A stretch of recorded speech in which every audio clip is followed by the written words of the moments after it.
Assalamualaikum warahmatullahi wabarakatuh. Salam sejahtera untuk kita semua.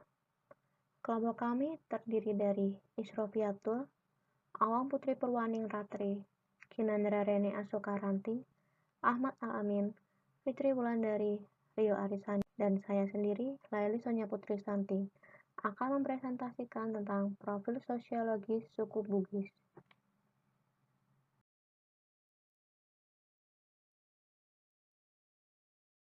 Suku Bugis adalah salah satu suku yang terbesar yang mendiami daerah Sulawesi Selatan. Suku bangsa Bugis mendiami Kabupaten Bone, Wajo, Sopeng, Sinjai, Bulukumba, Baru, Parepare, Sidrap, Pinerang, Luwu, dan sebagian penduduk Pangkajene dan Maros. Bugis adalah suku yang tergolong ke dalam suku-suku Melayu Deutero.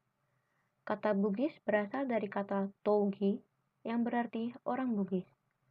Etnografi kebudayaan suku Bugis menarik untuk dipelajari karena memiliki ciri yang khas. Suku Bugis adalah contoh yang jarang terdapat di wilayah Nusantara. Suku Bugis mampu mendirikan kerajaan-kerajaan yang sama sekali tidak mengandung pengaruh India dan tanpa mendirikan kota sebagai pusat aktivitas mereka. Perpindahan besar-besaran orang Bugis keluar kampungnya di Sulawesi Selatan dimulai pada Parubaya ke-17 dan ke-18. Hari ini, orang Bugis telah tersebar di segala kawasan. Menurut Matulada 1996, harkat dan martabat orang Bugis pada umumnya disebut Siri. Siri menjadi fokus bagi segala upaya manusia merealisasi diri dalam kehidupan pribadi dan kemasyarakatannya. Siri pula lah yang membawanya ke dalam interaksi sosial yang secara bersama terikat dalam pese, yang berarti daya dorong yang kuat untuk mengambil tindakan siri. Bagi suku Bugis, kesetiaan pada persaudaraan adalah keharusan. Kesetiaan dan kerukunan itu disebutkan dalam sebuah ungkapan, "Terjadi tetap bere bana mase-mase." Kami tidak mempunyai apa-apa untuk kami suguhkan kepada Tuan. Tiada permadani, sofa empuk untuk mendudukkan Tuan. Yang kami miliki hanyalah kasih sayang. Bagi manusia Bugis, menghargai tatamu adalah keharusan. Hal ini dilakukan hanyalah semata-mata untuk memberi terbaik kepada saudara sesamanya. Secara umum, ajaran-ajaran persaudaraan, kebersamaan, dan saling menghormati di dalam petuah-petuah adat misalnya, Nreba sipatokong, malilu sipakainge, mali siparape, saling menguatkan, saling mengingatkan kekeliruan, dan saling mengayomi. Strata sosial suku Bugis. Stratifikasi sosial dalam masyarakat Bugis ditentukan oleh garis keturunan. Berdasarkan laga-ligo dan mitos tentang nenek moyang, awalnya terdapat dua jenis manusia, yaitu berdarah putih yang merupakan keturunan dewata dan berdarah merah yang merupakan golongan orang biasa, rakyat jelata atau budak. Pembagian kedua kategori ini bersifat mutlak dan tidak boleh disaling dicampurkan. Namun dalam praktiknya sepanjang sejarah saat ini, perkawinan di antara kedua lapisan tidak hanya diperbolehkan akan tetapi juga sering terjadi, sehingga mengangkat status kalangan lapisan menengah yang berada dengan budak terendah. Mempertahankan bangsawanan tertinggi dalam suku Bugis merupakan sesuatu yang penting, karena hal tersebut menentukan status mereka dalam masyarakat luas. Namun lama-kelamaan semakin banyak orang berkebangsaan tinggi yang kawin dengan rakyat jelata. Masyarakat Sulawesi Selatan agak ketat memegang adat yang berlaku, utamanya dalam hal pelapisan sosial. Pelapisan sosial masyarakat yang tajam merupakan suatu ciri khas bagi masyarakat Sulawesi Selatan. Sejak masa pra-Islam, masyarakat Bugis sudah mengenal stratifikasi sosial. Di saat terbentuknya kerajaan dan pada saat yang sama tumbuh dan berkembang secara tajam stratifikasi sosial dalam masyarakat Sulawesi Selatan. Stratifikasi sosial ini mengakibatkan munculnya jarak sosial antar golongan dengan golongan bawah. Pada suku Bugis, masyarakat menganut 3 tingkatan sosial. Tingkatan sosial suku Bugis terbagi menjadi 3. Yang pertama adalah anak Arung, yang terbagi menjadi anak Jema dan anak Matola. Yang kedua adalah To Maradeka, yang terbagi menjadi To Baji atau orang baik, dan To Samara, orang biasa. Dan tingkatan terakhir adalah Ata atau budak, yang terbagi menjadi Ata Mana dan Ata Taimano. Tingkatan anak Arung yang pertama adalah anak Jema. Tingkatan yang disebut pertama adalah anak bangsawan yang lahir pada saat ayahnya memerintah atau menjadi raja. Anak ini menjadi pewaris dari kerajaan. Sedangkan tingkatan yang disebut berikutnya adalah anak bangsawan raja yang lahir sebelum atau sesudah ayahnya memerintah. Yang kedua adalah anak Matola. Anak Matola terbagi menjadi 3 tingkatan. Yang pertama adalah anak Matola Matase, adalah anak yang lahir dari hasil perkawinan ayah dan ibu dari tingkatan sosial yang sama. Yang kedua adalah anak Matola Malolo, adalah anak yang lahir dari perkawinan ayah yang lebih tinggi darah kebangsawanannya daripada ibunya. Dan yang ketiga adalah anak Cera, adalah anak yang lahir dari perkawinan antar seorang bangsawan dengan orang biasa. Selanjutnya adalah apa yang disebut dengan anak Cera. Status derajat seorang anak hasil perkawinan lelaki berderajat tinggi seperti di atas dengan perempuan dari kalangan biasa. Anaknya akan menjadi anak cerak siseng, anak berdarah lapisan pertama. Pernikahan cerak siseng dengan perempuan biasa melahirkan cerak dua berlapisan kedua. Percampuran keturunan mereka dengan perempuan biasa menjadi cerak telu. Ketiga lapisan anak cerak mengisi bangsawan menengah. Selanjutnya, perkawinan dari keturunan bangsawan lapisan ketiga ini dengan perempuan biasa akan membuahkan bangsawan terendah yaitu Ampot Cinaga, Anak Karum Makdara, dan Anang. Sejak 1920 digunakan gelar baru di kalangan bangsawan Bugis atau Makassar untuk lapisan di atas cerak telu, yakni gelar Andi dan Andi Bau. Andi Bau yaitu hanya bangsawan berderajat tinggi yang digelari Andi Bau. Adapun lapisan di bawahnya menggunakan nama bangsawan mereka dengan didahului sebutan Daeng. Ini adalah sebuah nama tambahan yang diberikan kepada seorang bangsawan waktu dia kawin pertama kali atau waktu ia memperoleh anak pertama. Tingkatan sosial kedua dalam masyarakat suku Bugis yaitu tingkatan To Maradeka, yang terdiri dari 2 strata yaitu To Baji atau orang baik dan To Samara atau orang biasa. To Baji atau orang baik yaitu semua orang berpengaruh, baik bangsawan rendah biasa yang punya sedikit pertalian darah bangsawan, maupun orang biasa yang memiliki kekayaan, pengaruh atau pengetahuan, yang disebut Tau Baji atau Tau Deceng dalam suatu kampung. To Samara atau orang biasa yaitu tingkatan masyarakat pada umumnya yang masih dibedakan antara leluhurnya yang masih terhitung bangsawan, betapa rendah pun lapisan, dan betapa jauh pun pertautan dan yang benar-benar turunan orang biasa. Tingkatan sosial ketiga dalam masyarakat suku Bugis yaitu tingkatan Ata, yang terdiri dari Ata Mana dan Ata Taimanu. Ata Mana merupakan budak turun-temurun sejak nenek moyangnya. Jika mereka mempunyai keturunan, maka keturunan tersebut menjadi budak lagi dari orang yang memperbudaknya. Yang kedua yaitu Ata Taimanu, merupakan golongan budak yang paling rendah dan dianggap paling hina, karena yang memperbudaknya adalah To Maradeka. Singkatnya, stratifikasi masyarakat Bugis tidak menganut sistem yang kaku. Emigrasi juga bisa menjadi jalan meningkatkan status. Bangsawan rendah yang memimpin sekelompok kecil pengikutnya pindah ke wilayah lain, di mana tidak akan terjadi pemeriksaan silang leluhur, terkadang cenderung mengaku silsilah lebih tinggi dari sebenarnya. Keberhasilan di bidang ekonomi juga bisa mendongkrak derajat seseorang. Pentingnya hierarki dalam masyarakat tradisional Bugis terlihat jelas dengan adanya sejumlah tanda-tanda dan simbol tertentu yang menunjukkan status mereka. Tanda tersebut mencakup pernak-pernik pakaian dan arsitektur rumah. Sekarang, setiap orang memiliki kesempatan yang sama untuk mengenyam pendidikan. Dengan memiliki pengetahuan, mereka bisa merebut posisi dan menjadi terpandang di masyarakat. Begitu pula dengan stratifikasi sosial, menjadi kabur dan mengalami degradasi nilai. Akibatnya, pola pandangan masyarakat tidak lagi terpaku dengan status yang diperoleh melalui keturunan. Mereka lebih mengutamakan peranan dan fungsi seseorang dalam masyarakat melalui prestasinya. Dengan demikian, pelapisan sosial antara anak bangsawan dengan masyarakat biasa mulai berkurang dan stratifikasi sosial yang lama sering dianggap sebagai hambatan untuk kemajuan. Ciri suku Bugis.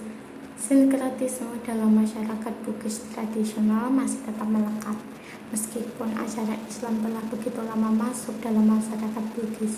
Misalnya ritual-ritual masyarakat, kepercayaan mereka terhadap mitos pra-Islam, persembahan benda-benda pusaka, dan tempat-tempat keramat, serta kehadiran sejumlah pendeta bisu yang masih tetap berperan aktif. Padahal semua unsur-unsur tersebut sangat bertentangan dengan ajaran Islam yang mereka anut. Suku Bugis berasal dari Pulau Sulawesi ini memiliki nilai penting dalam kebiasaan mereka yang masih dipegang teguh dan dijalankan secara turun-temurun. Salah satunya dalam sistem perkawinan yang dikenal sebagai pembagian keturunan. Ada berbagai sistem pembagian, yaitu 1. Asilang Marola, yakni pernikahan yang dianggap paling ideal antar sepupu. 2. Asialana Memang, yakni pernikahan sepupu dari sederajat kedua. Yang ketiga, Ripandepe Mabelae, yakni pernikahan yang dilangsungkan antar saudara jauh yang merekatkan kembali hubungan.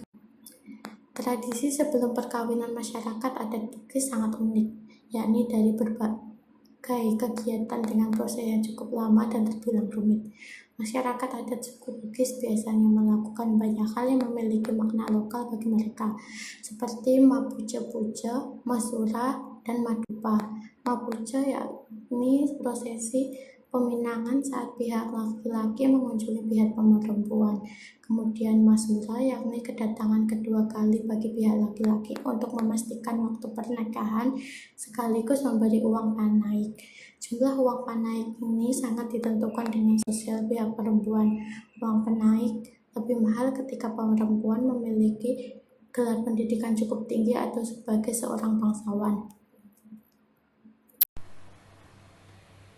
Suku Bugis memiliki beberapa aturan dalam tradisi pernikahan mereka, antara lain yakni Ajaga-janga, Masura, Paternada, Apanai Leko Lompo, Apasili Bunting, Akoron Tinggi, Asimorong, Apa Bajikang Bunting, Alek dan Aleka Bunting.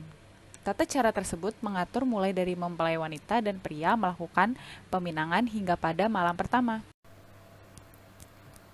Merantau. Ciri khas suku Bugis yang sangat populer yakni kebiasaan mereka saat merantau. Hal ini juga dianggap sebagai tradisi. Perantauan dilakukan oleh masyarakat adat Bugis bukan tanpa sebab. Di baliknya terdapat sejarah panjang. Berawal dari konflik yang terjadi antara kerajaan Bugis dan Makassar di abad ke-16 hingga 19. Hal tersebut menyebabkan rasa tidak tenang yang dialami oleh masyarakat adat, serta didorong oleh harapan dan cita-cita untuk mencapai kemerdekaan sehingga mereka melakukan migrasi dengan jalur utama lewat laut. Perantauan tersebut menyebabkan suku Bugis menyebar di beberapa wilayah seperti Kalimantan Timur, Jambi, dan lainnya. Pakaian adat. Pakaian adat juga dapat dijadikan ciri khas suku Bugis yang bisa dilihat secara jelas. Mereka memilih salah satu pakaian yang dinamakan sebagai baju bodo. Pakaian ini diperkirakan tergolong sebagai busana paling tua di dunia. Baju bodo terbuat dari kain yang berasal dari perpaduan berbagai jenis kain, yakni kain Maisolos dari Yunani kuno, kain muslin dari Eropa, kain Massalia dari India Timur, dan kain Rum dari Arab. Kain tersebut telah populer di kalangan kelas dunia dan dikenakan oleh masyarakat adat dengan berbagai inovasi seiring perkembangan zaman. Tarian. Tarian suku Bugis yang terkenal antara lain Tari Padupa Bosara, yang digunakan untuk menyambut para tamu yang berkunjung ke wilayah mereka. Kemudian tari pakerana yang biasa dilakukan saat sedang melangsungkan sebuah pertunjukan di istana. Tarian tersebut menunjukkan kesopanan seorang wanita. Lalu tari mabadong, yakni tarian yang dilakukan saat melangsungkan upacara kematian sebagai simbol kesedihan. Selanjutnya tari pegelu, merupakan tarian yang sangat penting akan maknanya yang mengingatkan kepada setiap orang untuk tidak melupakan sejarah. Nilai suku Bugis. Masyarakat Bugis sejak dahulu dikenal memiliki sistem kehidupan dan tata nilai yang mereka pedomi dalam kehidupan berumah tangga dan bermasyarakat. Nilai-nilai utama kebudayaan Bugis itu meliputi kejujuran, kecendekiaan, kepatuhan, keteguhan, usaha, dan prinsip malu. Nilai-nilai tersebut diwariskan oleh leluhur Bugis melalui nasihat dan amanat.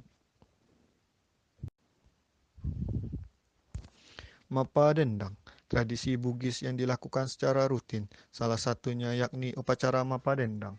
Upacara tersebut merupakan perwujudan rasa syukur karena keberhasilan panen, serta dianggap memiliki nilai magis untuk membersihkan dan mensucikan gabah. Upacara bisa dilakukan ketika padi ditumbuk ke lesung secara bergantian oleh 6 orang perempuan serta 3 orang laki-laki. Mereka akan menari dengan mengenakan baju bodoh. Hal ini masih dilakukan masyarakat hingga kini secara turun-menurun. Nilai kejujuran. Kejujuran adalah modal dasar menuju suatu keberhasilan. Hal ini terdiri dari 4 bentuk kejujuran. 1. Jujur dalam perkataan, mencakup kejujuran untuk tidak berkata dusta dan kejujuran dalam menyelaraskan ucapan dengan perbuatan. Cara perkataan yang akan dilontarkan akan menimbulkan pengaruh dalam melakukan aktivitas sehari-hari.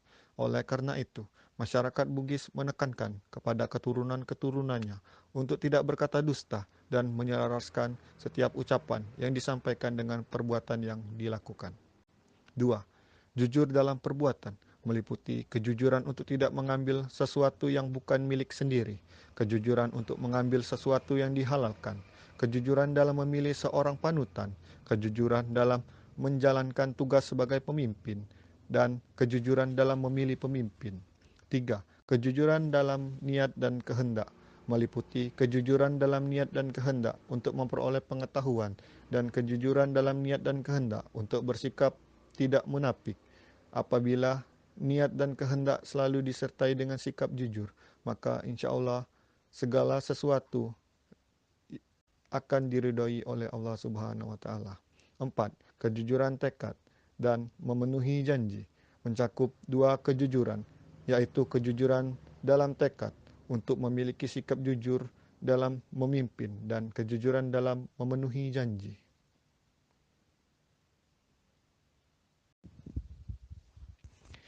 Nilai kecendekiaan.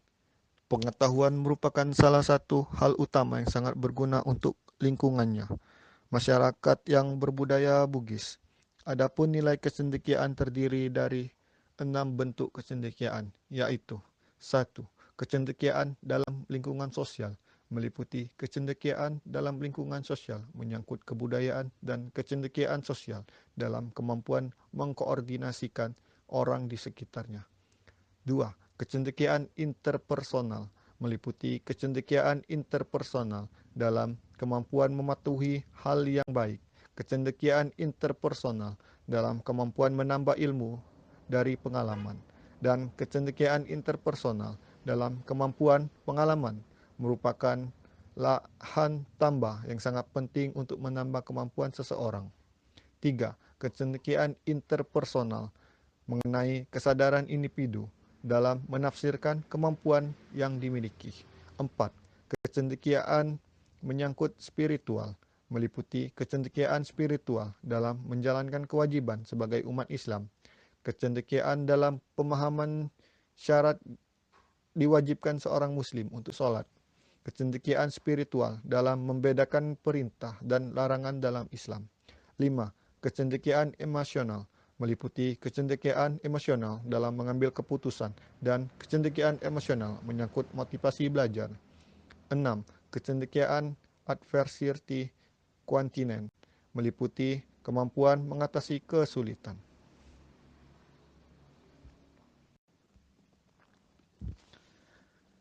Nilai kepatutan meliputi kepatutan dalam saling tolong-menolong, kepatutan kepada saudara, kepatutan untuk menghargai orang lain, kepatutan dalam tindakan mengambil hak seseorang. Nilai keteguhan ialah keteguhan terhadap keyakinan yang telah ditanamkan di dalam hati sanubari. Masyarakat Bugis merupakan suku yang teguh dengan adat dan budaya yang ia yakini. Suku Bugis menanamkan prinsip taro dan tarogau, yang dalam arti tersiratnya ialah keteguhan hati. Nilai usaha mengerjakan sesuatu secara sungguh-sungguh tanpa mengenal lelah dan berhenti sebelum target tercapai. Nilai reso ialah selalu mengutamakan dan memperhatikan kepuasan hasil pada setiap kegiatan yang dilakukan. Nilai reso merupakan usaha dalam mencari sesuatu yang hilang, usaha dalam pembentukan daerah, usaha dalam memperjuangkan kemerdekaan, usaha untuk tidak bermalas-malasan apabila melakukan sesuatu pekerjaan, usaha untuk bekerja keras, usaha untuk mengajarkan keturunan untuk melakukan sesuatu yang baik, usaha untuk mengajarkan sesuatu yang tidak mungkin terjadi, usaha menjaga kesehatan, usaha dalam mengubah suatu kebiasaan yang buruk, dan usaha untuk membentuk sikap bekerja keras. Nilai harga diri atau siri. Siri mewajibkan adanya tindakan terhadap penyebab timbulnya malu, sepadan dengan tindakan rasa malu yang ditimbulkan.